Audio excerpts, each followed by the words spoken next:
Bonjour, je vous propose de voir comment installer un logiciel de modification de PDF à partir de WAPT, l'outil qui permet de déployer des logiciels sur votre ordinateur. Pour y accéder, vous tapez WAPT dans votre moteur de recherche et vous allez voir le self-service apparaître en haut de la liste. Il vous suffit ensuite de taper votre mot de passe et éventuellement votre identifiant. Et vous allez voir apparaître la liste de tous les logiciels disponibles dans WAPT.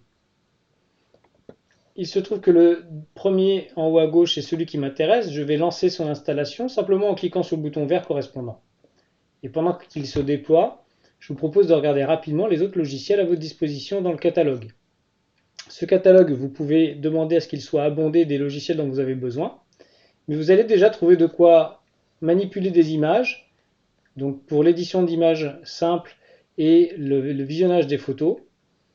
Les outils de navigation Google Chrome et Mozilla Firefox, l'outil de gestion de mots de passe qui fera l'objet d'une prochaine vidéo bientôt, un outil ici pour traiter les images, mais plutôt sous format d'Illustrator, donc c'est un logiciel de retouche en point à point. Ici, le logiciel Adobe Acrobat Reader qui reprend donc l'outil simple de lecture de PDF. On verra que celui qu'on installe va plus loin. Un outil pour dessiner des graphiques et des schémas logiques. Ici, c'est QGIS pour toute la partie SIG, système d'information géographique. Audacity, donc pour toute la partie audio. LibreOffice qui permet donc l'édition bureautique. PDF Sam Basic qui va venir en complément d'Exchange Viewer qui vient de finir son installation pour tout ce qui est je découpe mes pages, je les divise, j'en prends une partie, j'en enlève une partie. Donc ça c'est pour les PDF. Notepad++ et Joplin, Notepad++ qui est un super éditeur de texte et Joplin qui est une application pour gérer ses notes en détail. Donc c'est un outil beaucoup plus utilisateur friendly comme on dit, user friendly que Notepad++ qui est plutôt fait pour le développement. Shotcut qui est un logiciel de montage vidéo, Sweet Home 3D pour les designs intérieurs. Ça c'est un logiciel pour lire des fichiers AutoCAD, ça intéresse assez peu de personnes. VLC Media Player qui permet de lire des vidéos sur son PC. 7zip pour compresser ses documents, ça vous le connaissez. L'OBS Studio que j'utilise actuellement pour faire de la capture d'écran et vidéo. Xpine qui permet de créer des mind mapping, des cartes mentales.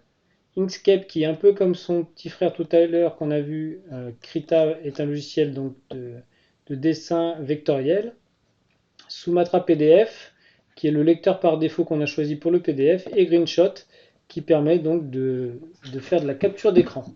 Donc notre outil PDF Exchange Viewer pendant ce temps-là a eu le temps de s'installer. Eh bien on va voir à quoi il ressemble. Je ferme mon self-service, donc vous avez dedans toutes ces catégories-là. Et si vous avez un logiciel qui ne s'y trouve pas et qui peut intéresser du monde, n'hésitez pas à nous demander. On peut ajouter des logiciels dans le catalogue. Donc je cherche le logiciel qui s'appelle PDF Exchange Viewer. Dans mon navigateur, moteur de recherche, il est ici, voilà, je le vois ici. Je vais en profiter pour l'épingler à la barre des tâches, de manière à pouvoir le retrouver facilement, comme c'est quelque chose que j'utilise couramment. Je le mets ici. Je pourrais l'ouvrir directement, mais il va être vide. Je vais d'abord aller chercher un document PDF dans mes documents. Le voici. Je suis dans PDF Exchange Viewer. Ici, il y a plusieurs barres d'outils que je peux afficher dans le menu affichage barre d'outils. Voilà. Donc il faut notamment celle qui s'appelle commentaires et annotations, qui est bien pratique pour tout ce qu'on a à faire. Mais je vous laisse découvrir, en étant un peu curieux, l'ensemble des barres d'outils qui peuvent être ajoutées si elles n'y étaient pas déjà présentes au moment de l'ouverture du document. Donc dans ces barres d'outils, ici, on a un outil qui nous permet de sélectionner le texte quand il est sélectionnable. S'il ne l'est pas, vous pouvez lancer un OCR et ça va vous permettre de sélectionner le texte dans la page. Donc là, on ne va pas le faire, c'est pas la peine. Mais l'outil d'OCR permet de sélectionner le texte une fois qu'il est lancé sur une page. Vous avez ensuite des outils de rotation de page. Voilà. Des outils pour vous déplacer dans un document. Sélectionner, on vient de le voir. Un outil de capture d'écran qui permet de faire des photos et de les récupérer ensuite. Je vous montre rapidement dans IrfanView. on fait un coller tout simplement et on retrouve son image qu'on peut ensuite enregistrer directement dans ces documents. Voilà, donc ça c'est l'outil de capture d'écran. Bon, le zoom, je ne vais pas vous remontrer, c'est pas la peine. On peut remettre la page dans un format adéquat. Un moteur de recherche, une fois que la page est numérisée, c'est possible de l'utiliser. Donc je tape ici ce que je veux trouver. Et normalement, il va me le trouver dans la page, autant de fois que c'est décrit, donc une seule fois. Ensuite, je vais pouvoir donc écrire dans la page avec l'outil machine à écrire. Je clique à l'endroit où je veux taper.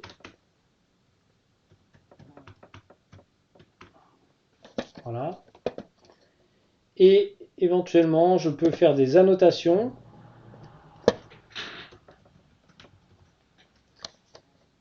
Alors, qui seront en surimpression ou des annotations qui seront vraiment considérées comme telles par les autres logiciels de cette façon-là. Ça, c'est une annotation qui se referme, ce qui me permet d'avoir plusieurs annotations comme ça sur mon document. Et normalement, Adobe Reader derrière utilise l'outil annotation de la même manière. Donc vous les retrouverez même dans Word normalement avec les annotations. Vous pouvez aussi très bien sélectionner du texte et pour le surligner.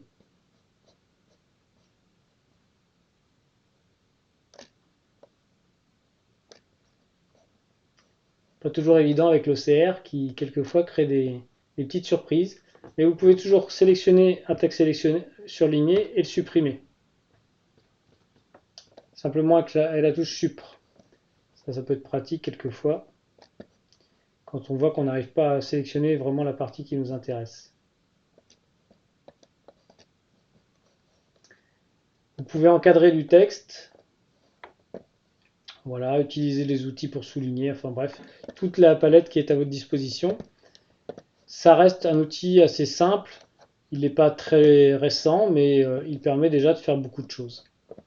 Voilà ce que je voulais vous montrer avec PDF Exchange Viewer. Il ne vous reste plus qu'à enregistrer le document pour le garder dans cet état-là. Je vous souhaite une bonne continuation.